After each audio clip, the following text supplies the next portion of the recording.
let me introduce you to Kim Shields. Now, I have to tell you that I first heard of Kim Shields' Plein Aire video from Kathy Durden. She said, "You just have to watch this. This is the best I've seen in a while." Well, she was right on. And I couldn't wait to contact Kim to get him to agree to be one of our Florida Watercolor Society 2024 convention demonstration artists and our very first Third Thursday presenter. Now, I like to paint in the comfort of my studio. That's just the kind of gal I am. But after watching his video, I've been so inspired. I think I'm ready to go out and paint. I even have a Plein Aire easel ready to purchase. So there's so much to learn from him, and he is just a great teacher, and I just want to absorb everything. And he's a former past president of Florida Watercolor Society, has been on the board for 10 years. He's retired now, though. He's a award-winning Plein Aire watercolors, and I'm just so proud to introduce y'all to Kim Shields this evening.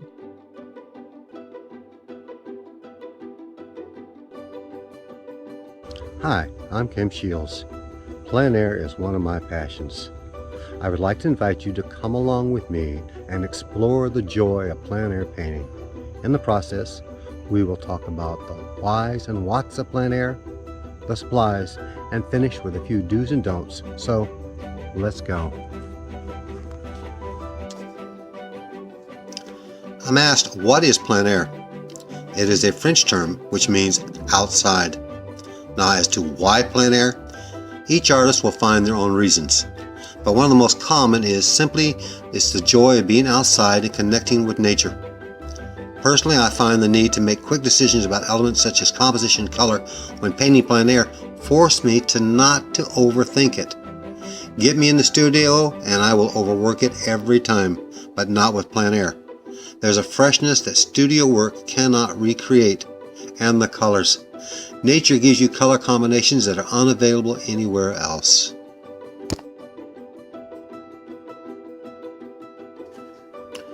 So, let's talk about supplies. What do you need? Remembering that it's always best to travel light. The essentials are your paint, your brushes, a surface that you choose to paint on, pencil and eraser, an easel, paper towels, and water, both for painting and drinking. Things that will make your life easier but might add a little extra weight to your pack. Something to carry it all around in. A hat, sunglasses, bug spray, umbrella, perhaps a sketchbook for compositional sketches, trash bags. And remember, when you paint, you are probably on someone's property. If necessary, ask for permission. And when you leave, clean up so that you can be welcomed back again. This partial list will be included in an addendum at the end of this video for your convenience. Part of the joy of being an artist is the discovering of what works for you. Just as each artist finds their own subject matter, so do we discover what supplies works for you. So, these are only a few suggestions to consider.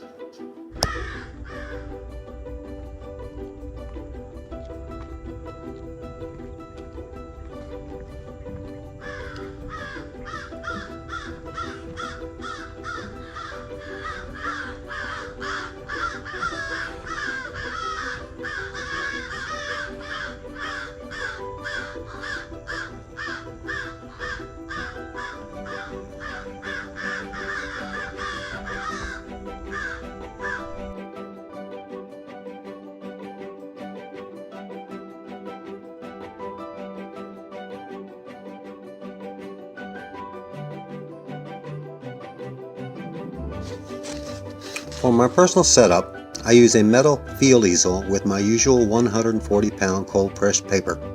My other supplies are in this handy toolbox. It consists of 2 boxes. It is on wheels with 2 different handles, one for carrying and the other with an extendable handle if I use the wheels. This is how it looks when I finish setting up.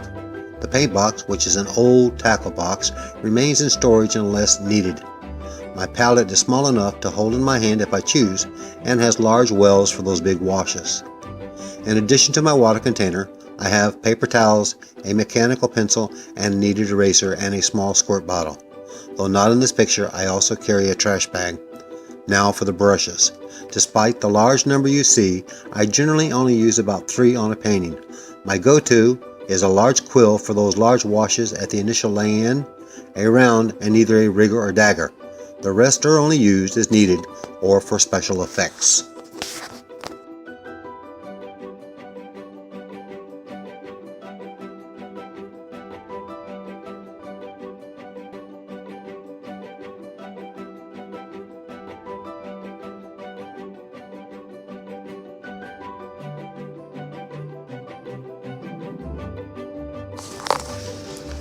Now for the do's.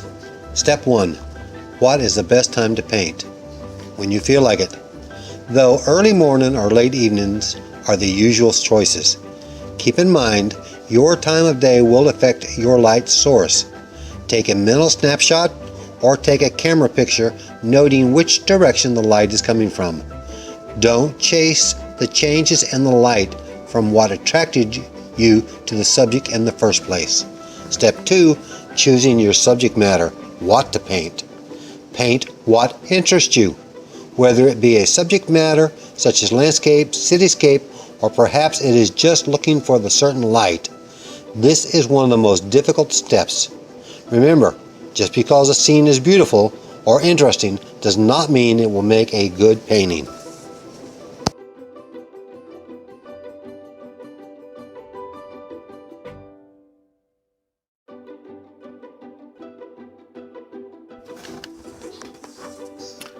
Step 3.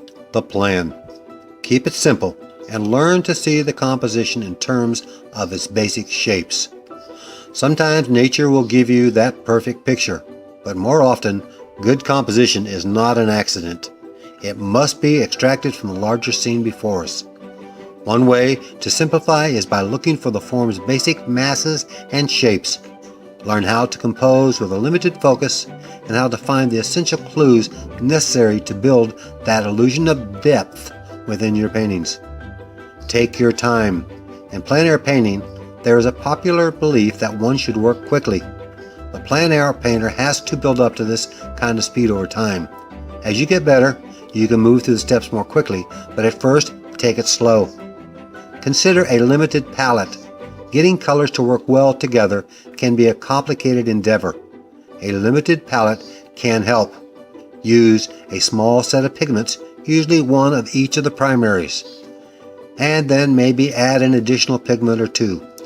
Fewer pigments lead to colors and mixtures that are more interrelated and will work together. Your palette will vary depending upon your subject you choose. Some artists consider the painting complete the moment they pack up their gear. Others will finish their work in the studio with their studies and photo references. There is no wrong way.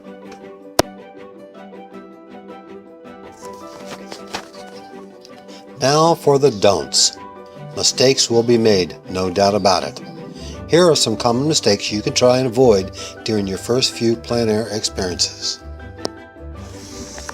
The number one reason, not having a clear plan before you start. A plein air outing won't be successful unless you have a clear idea of what you want to accomplish. Number 2, using small brushes at the start. Work large to small, both in scope and in the choice of your brushes. Number 3, focusing on one area too long instead of seeing the entire design. You're still using that small brush, aren't you? Number 4, continuing to go back over what you've already painted when your painting might just be better than you think it is. Number 5, giving up too quickly. Number 6, failing to mix up enough paint and skimping on how much paint you put down. Watercolor dries much lighter than what you put down. Number 7, painting too large a canvas in the amount of time that will be available before the light changes.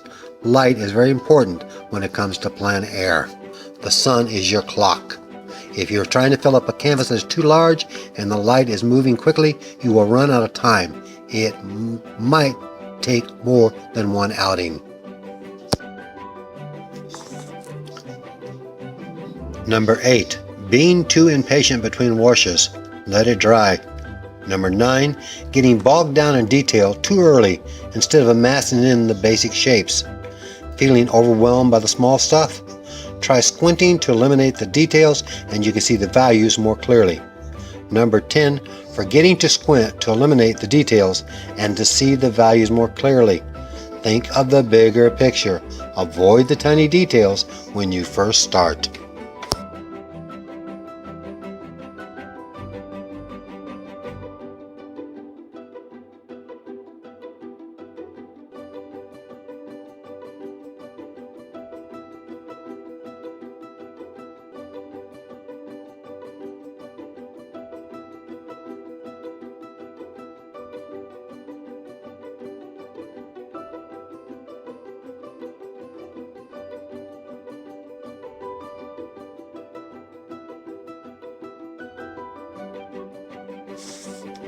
In my closing remarks, I'd like to leave you with these thoughts.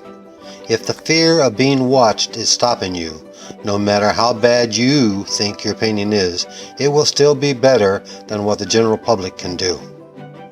Go join a Plein Aire group. You will find that the passion of like-minded people is incredible and will also add to your safety. And finally, if you are ever planning to be in Inverness, let me know you're coming and maybe we can go paint together. Thank you.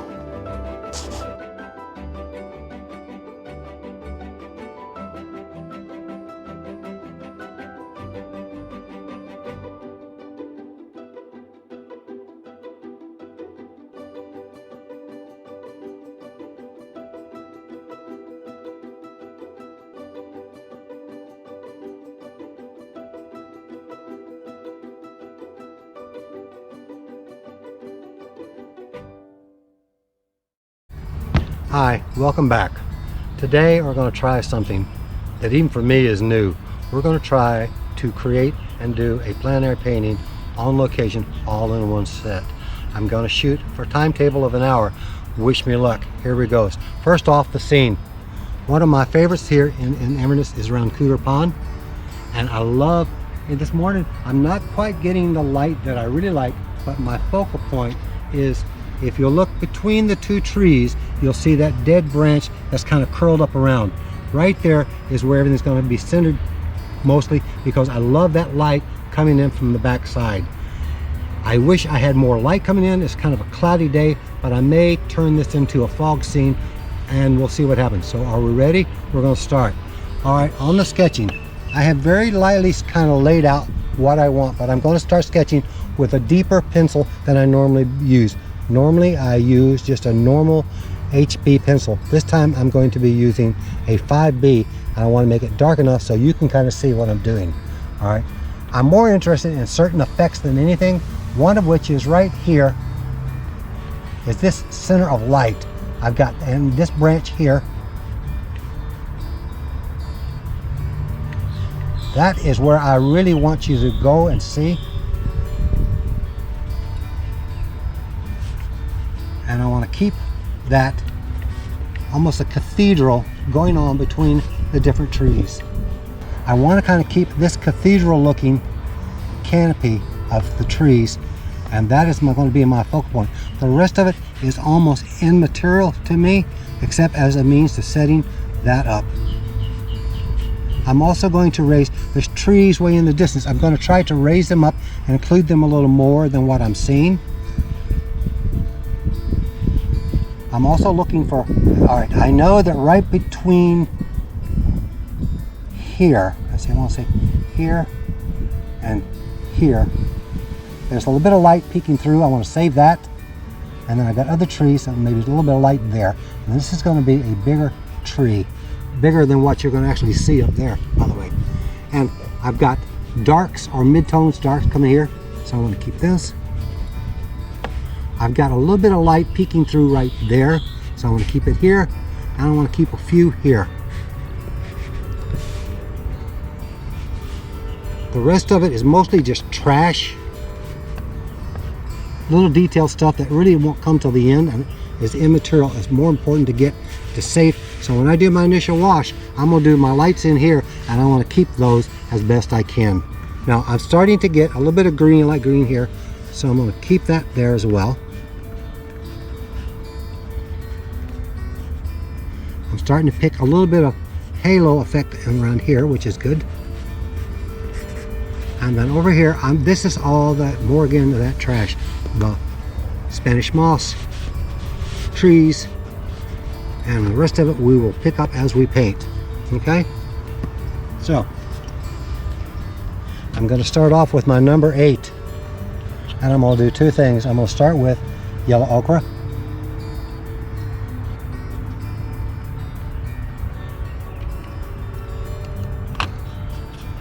And I told you, lavender is one of my favorite colors. I don't have it on the palette, so I'm going to add it in one of the tubes right now.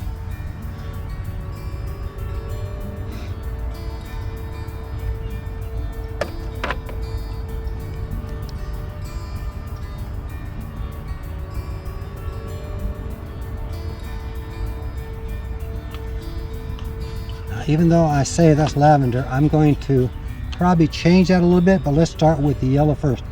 My easel is tipped, I'm going to say about a 20 degree. I want some down, I don't want a lot. And then I'm going to start with this. And you know what I'm going to do? I'm going to dip into, just very briefly, my new Camboge, because I'm going to make it even brighter there, which is a little stronger than I wanted, but that's okay because it's going to lighten up. I'm going to thin it out, that's fine. Now I'm going to start popping that yellow ochre. I'm going to go over everything because I can, as long as I keep going darker, I'm in good shape, all right? In fact, I'm going to go even darker than that with the yellow ochre.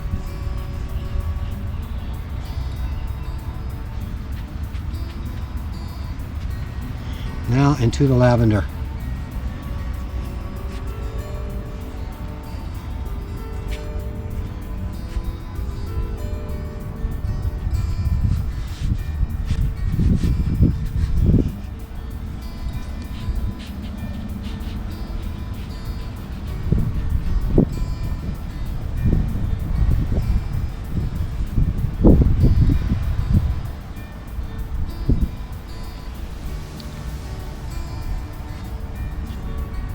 As long as I go thicker paint, when it starts to, as long as I still got that sheen and shiny, I can go, as long as I go darker and thicker paint, I can come back in on it.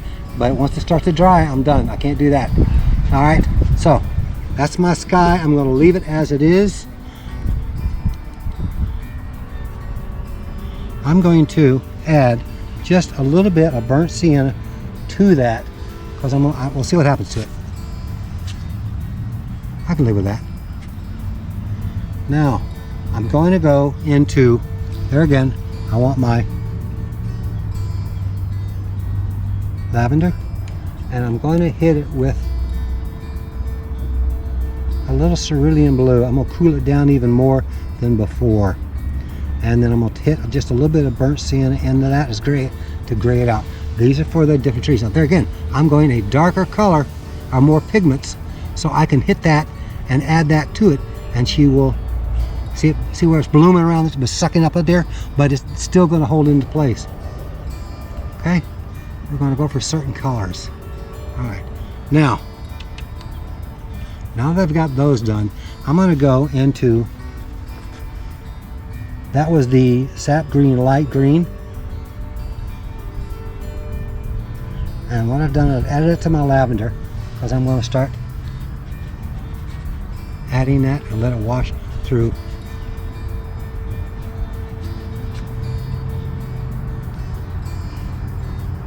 Generally, if I find a color I like, and I will try to use it in several different places.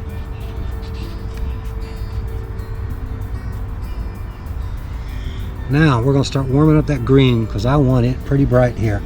So I'm into that sap green and the yellow, and here's where I'm going to start to pop it just a little bit. I just want flicks of this. I don't want a lot.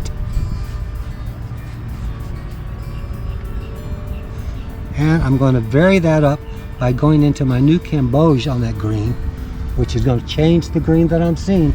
And I'm just going to, every once in a while, dab it in a few other places.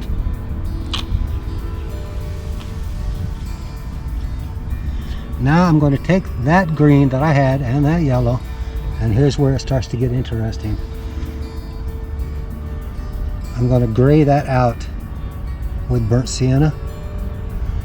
It looks like I'm going to create mud, but at this moment it's, and I'm also going to hit the cobalt blue. I'm going to gray it down in the green. Can you see it? You see it there? All right. Here. Ooh, that's kind of rich, but you know what? I kind of like that. It's like, wow. And I love the way it's mingling back and forth between the two.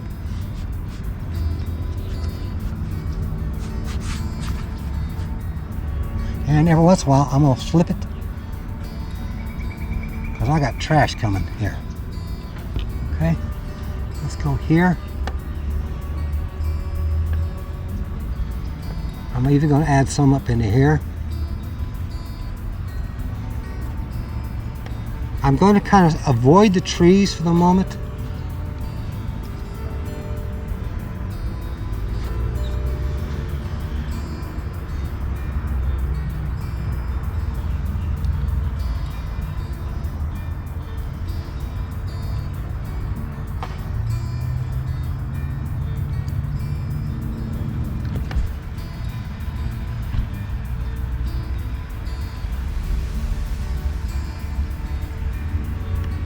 It's a little wetter than what the other was, so I'm gonna have to be careful. I don't want to blend down too far. I'm gonna try to control it just a little bit.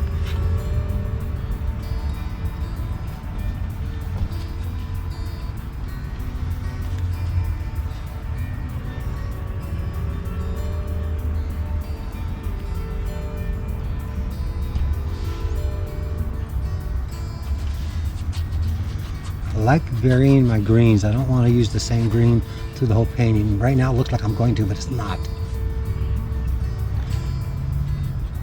Here's where it should get interesting. I'm going to add some burnt sienna and that lavender. I'll make some interesting grays up. Some want this here.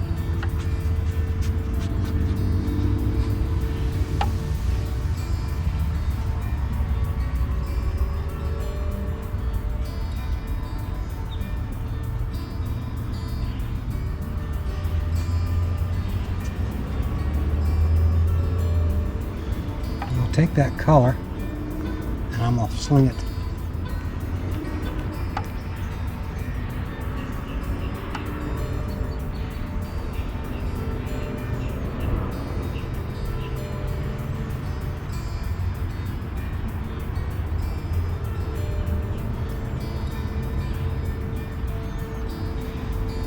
Now about this time you're thinking, what have I done?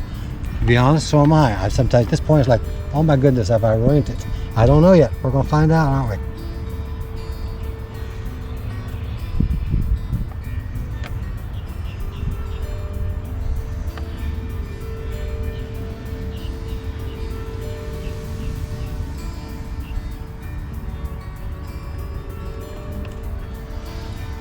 All right, now it's still wet, but it's not as wet as it was, so I can come back in and do, it's still going to bleed, but not as bad as it did.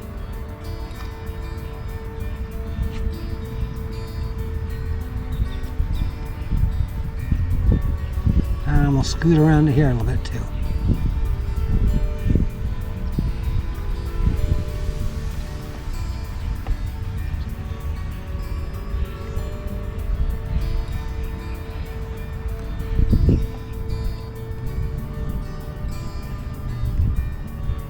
Alright, here it goes. We're going to try to sling it.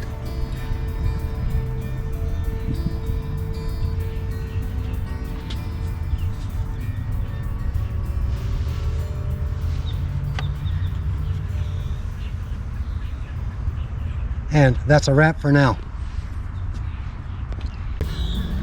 Okay, now the initial wash is finished and it's mostly dried. I'm going to be pushing it because I'm on a time frame here. And when you do plein air, time is always a factor. So onto the screen, and what we've got is, I said I love that cathedral look here, and the the yellow and then going to the violet. So that yellow has lightened up quite a bit, a little more than I wanted, but it's still fine. And I've let all these other colors mingle together. Sometimes people say, well, how do you keep from getting to mud? All right, if I go back over this yellow, and some colors are worse than others, yellow and lavender, because they're opaque and got white in them, are some of the worst. The umbers are some of the worst. If you put a color like that down and you come back over it, you're probably going to end up with mud. And so in my mind, these were my lights and some of my midtones. Now what I want to do is add the next layer, but I want to retain as much of these colors in places as I can. I can always go darker over them, but I can't go lighter. So I want to keep this halo effect. Now, so that's what I'm going to try to do at this point. Now, if we'll focus on the pictures up here now, I'm not getting a very bright, colorful picture here. I'm having to improvise some, and so I'm going to work with a lot of grays and muted tones to kind of give you that same effect, but my interpretation of it. So, are we ready to go? We're going to go. I'm back to my beautiful lavender. So what I'm going to do now is start getting in. I've got mixed up some lavender with some burnt sienna and lavender with the purple, and then I've got my other lavender here, which I'm going to kick over to here, and I'm going to add a little bit of green to that. So everything is in my lavender, so I'm going to do a lot of these little colors out of that. There are some people who call it the mother color, if you will. I suppose if I have a mother color, it's lavender.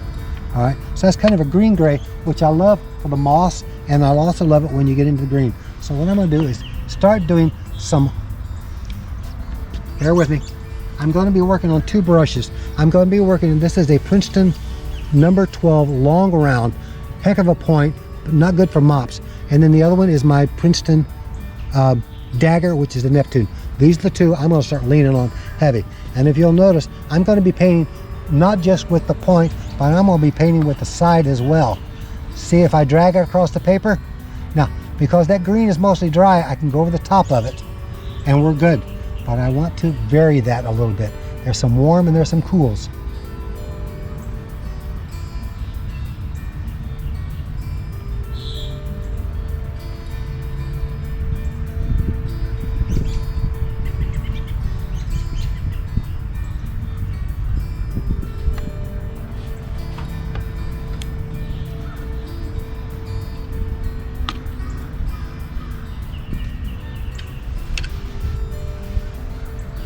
Sometimes, if it's too wet, I'll simply dry it out and then take the side of it and drag it across the paper like that. I'm using the side of it, that thing. And you see, I'm getting that, I'm allowing the paper to do a lot of the work that I have going. Sometimes it's nice to switch it up and do some other fancy stuff there. All right, so I'm using those colors there. I also want to use them in other places, which is over here.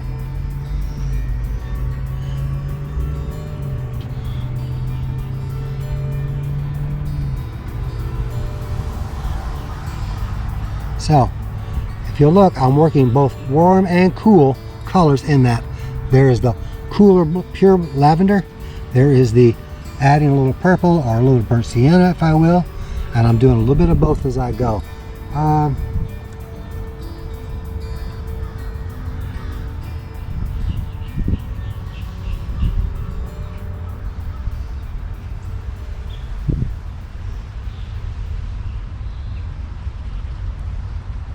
I allow the brush to do a lot of my work for me. I'm not worried about a lot of things here.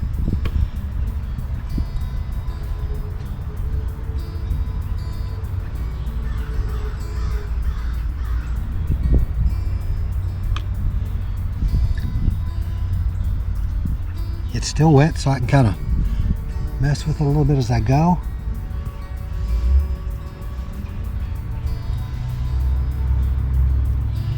Go back to that green that I liked so much.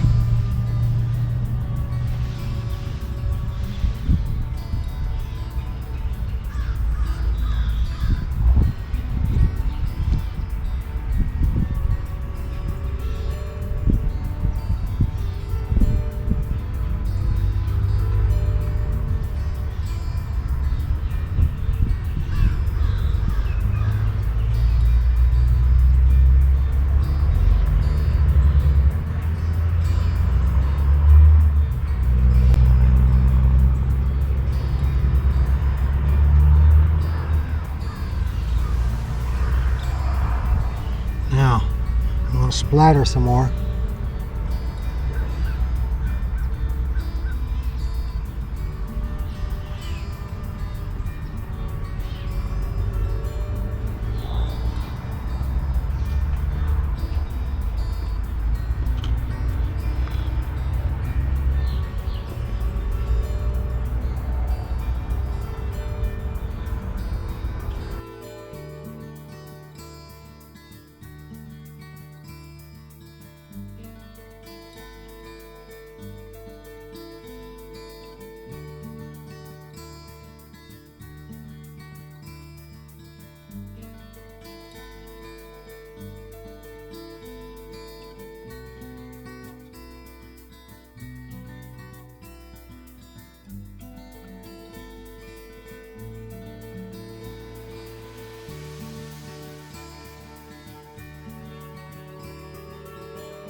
I'm drawing in my mind where I want to go next. I gotta be honest, I'm not sure. I want that light green to pop, so I'm going to put some darker colors around it.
I'm trying to leave some of that in there. I don't want to keep covering it up, because if I do, I'll lose it all.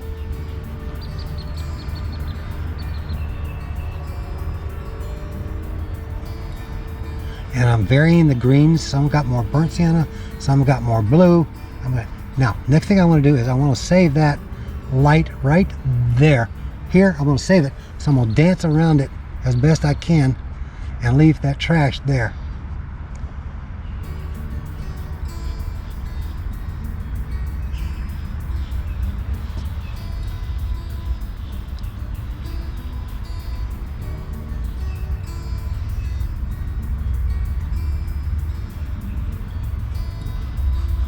Now, I'm going to dance around some of that.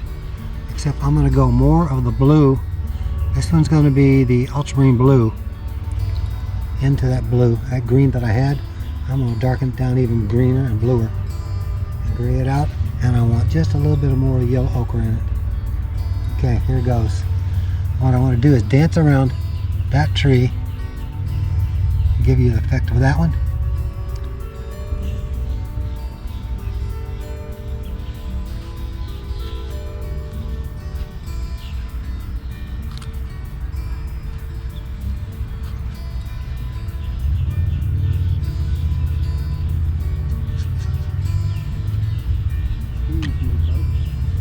Hello. Doing well, thank you. Now that's water. I'm going to soften some of those edges.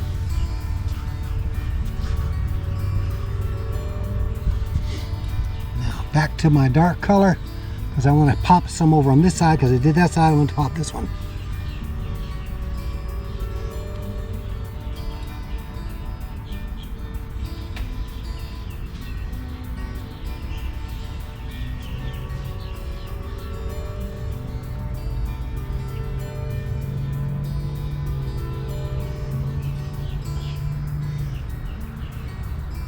Be careful, I'm about to sling.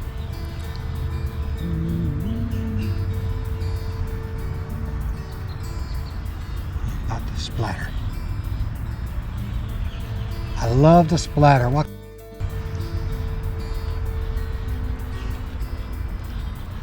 In fact, I want a bigger splatter than that.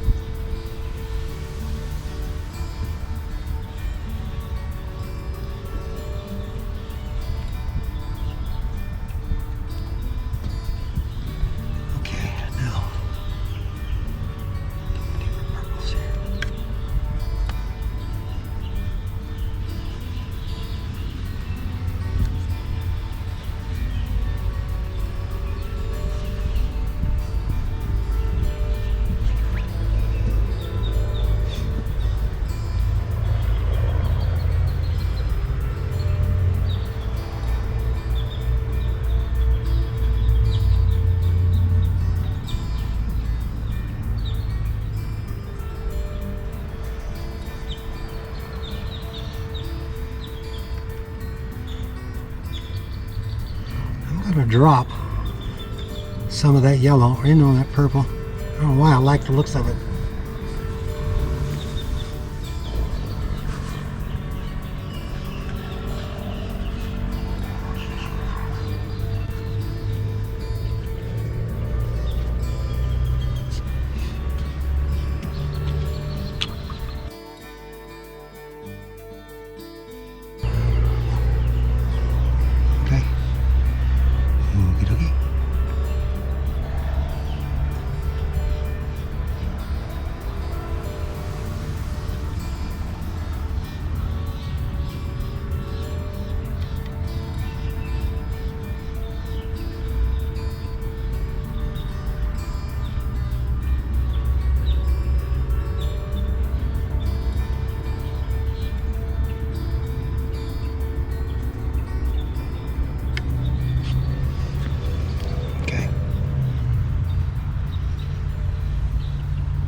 how do you create mud? Like that.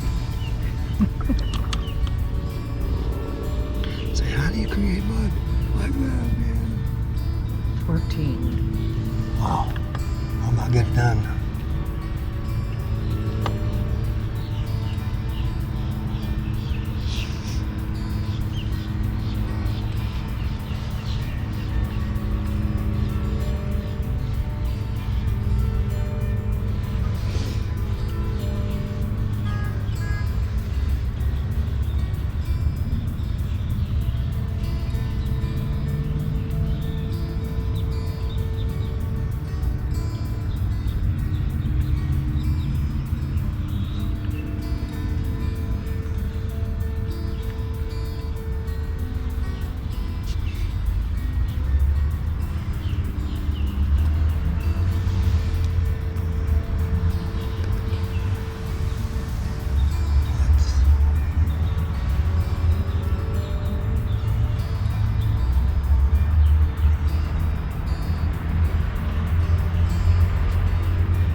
much time?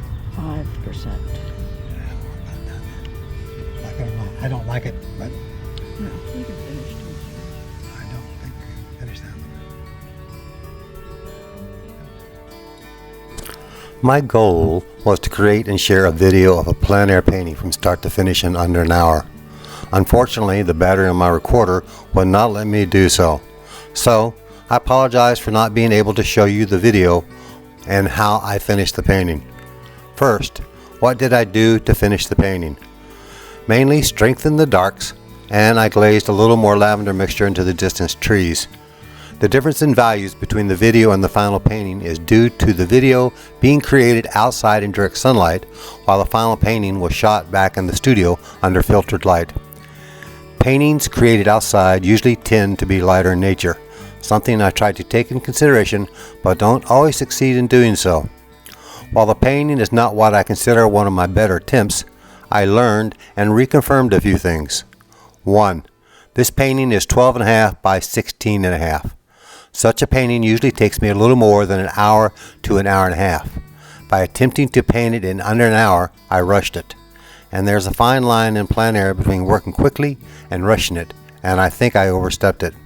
Second, and most important, not being more selective in my choice of location. What you choose will have a great impact on your success.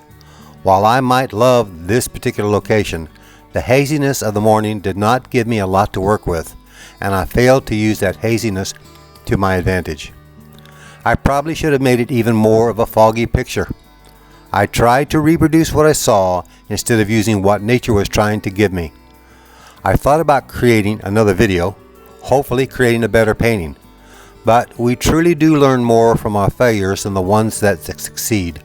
So I'm hoping you can learn more from my sharing my failure and to realize that not every outing of plein air will create a masterpiece, but there is still much to learn and the fun in creating it.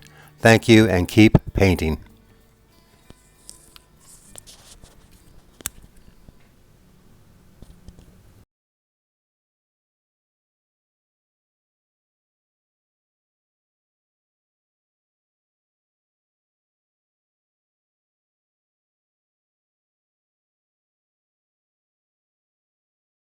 Wow. I certainly do not consider that a failure.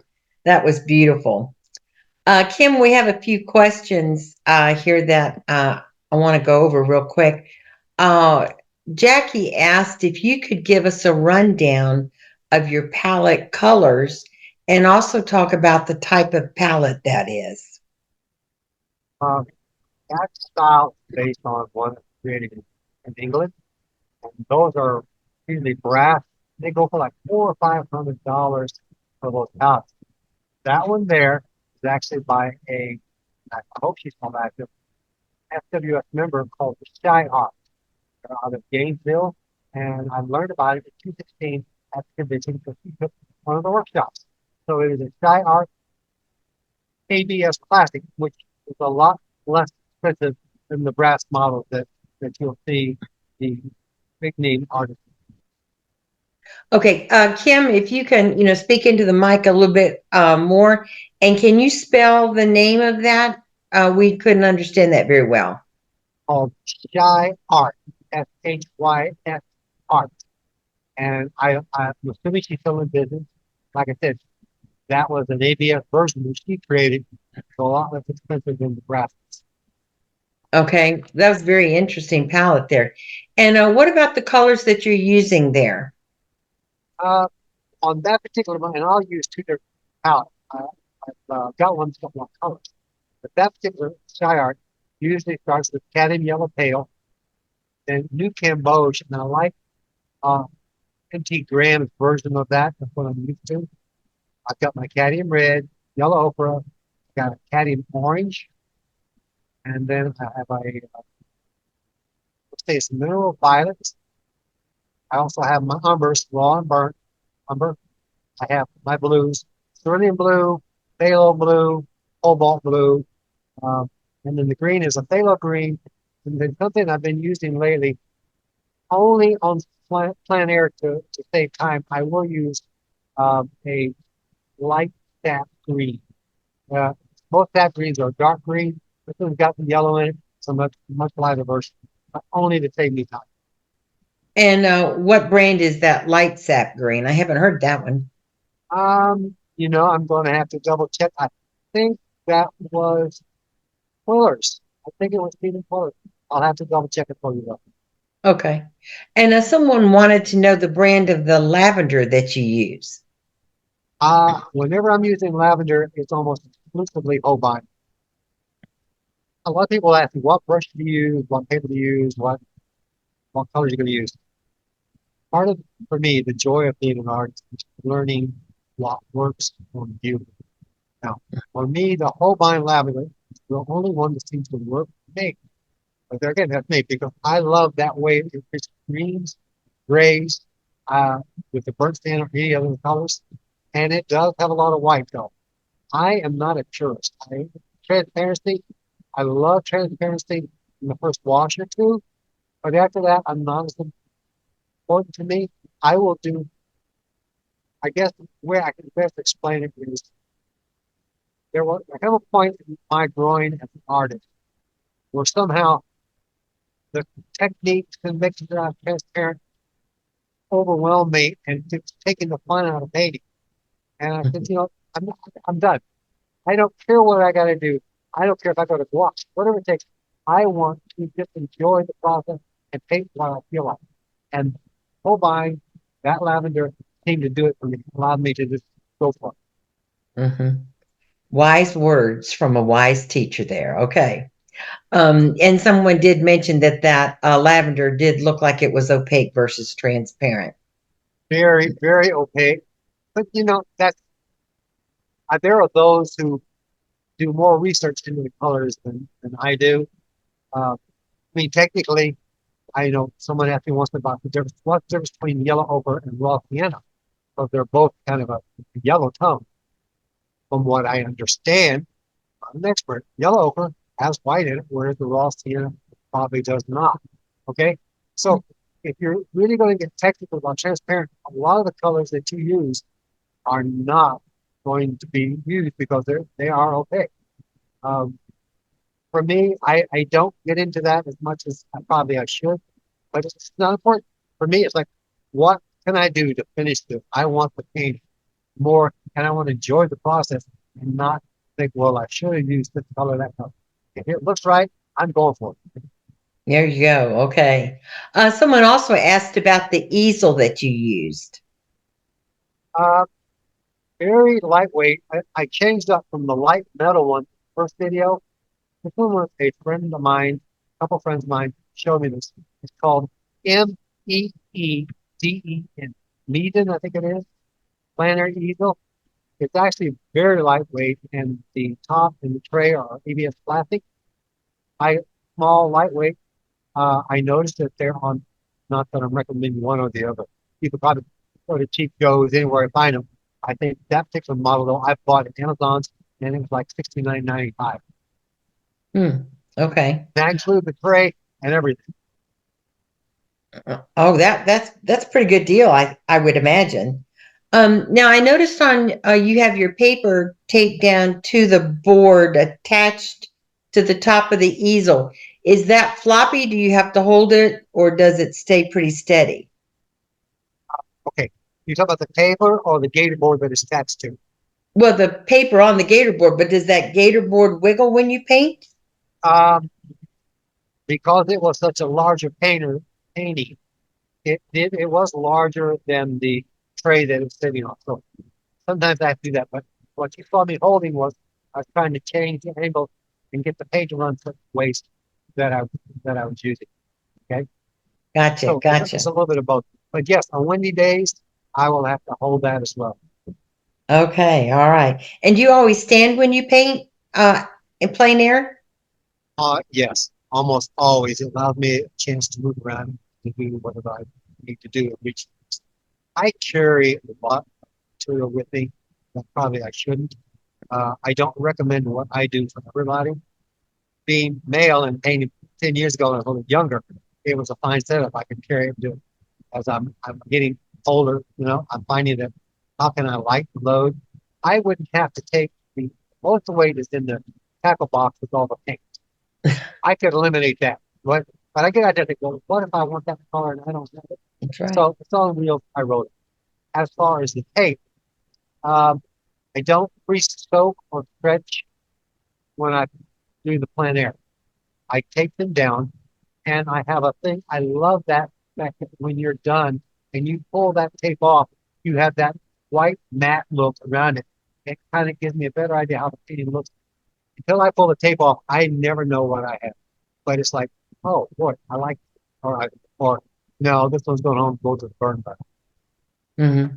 And someone did comment, what a beautiful setting that was out there in Inverness. And I think we're all ready to come up there and give you a call there.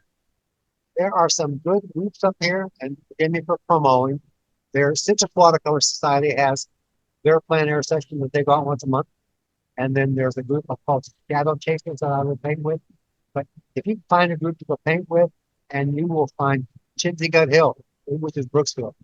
But that particular area in Inverness is around Liberty Park, Wallace Park, and the boardwalk near the Sheriff's Park. It's a beautiful location, and I love it. I love it. Mm-hmm. That was really nice. Okay, do we have, let me see if we have any more questions here. Looks like we're good there. Tim, Okay. how does people get a hold of you, and do you offer classes? Good question. I'm getting ready to teach. In fact, I'm getting ready to do a couple different things. I'm going to be teaching a 4-session course in Ocala, but that is Oak Run, but you have to be a member of Oak Run to do that. I am scheduled to do a 2-day workshop for citrus. I think that's in August. I got to check that just before the convention. I'm going to do a demo and a 2-day workshop for citrus in August. Other than that, the best thing to catch me is I do have a website. That's one way. And that, by the way, that's Kim Ritchie Shields. There is a Kim Shields in Texas, but she's female. So I use the middle name as well. And you can do that, or just look me up. You can find me working through Citrus, through Florida Watercolor, Florida Watercolor. If you're a member, you can reach me through the membership. And That's right. That's usually the best way. If you call me nowadays, if I don't recognize the name or the number, I'm probably not going to pick it up. Please leave a message. I will call you back. And if you're up this way, hey, we'll love that. Come up and enjoy it. Okay, great. Well, And Kim, I we want to have, thank you. I want to thank you. It's Oh. been fun. Creating the video was a challenge, but I learned so much from that as well. And I thank you for the opportunity.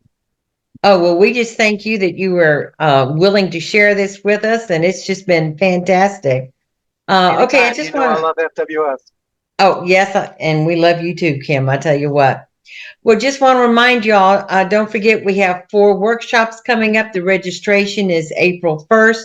We have 2 4-day workshops with Stephen Quiller and Kim Johnson, and we have 2 2-day workshops. And I think I forgot to tell you who they were with, but it's with Donna Morrison and Bev Yankwit. And then we have Hazel Sohn coming up as well. And we have those dates now for you to finish up your associate members online show on the 21st or 22nd. I forgot now.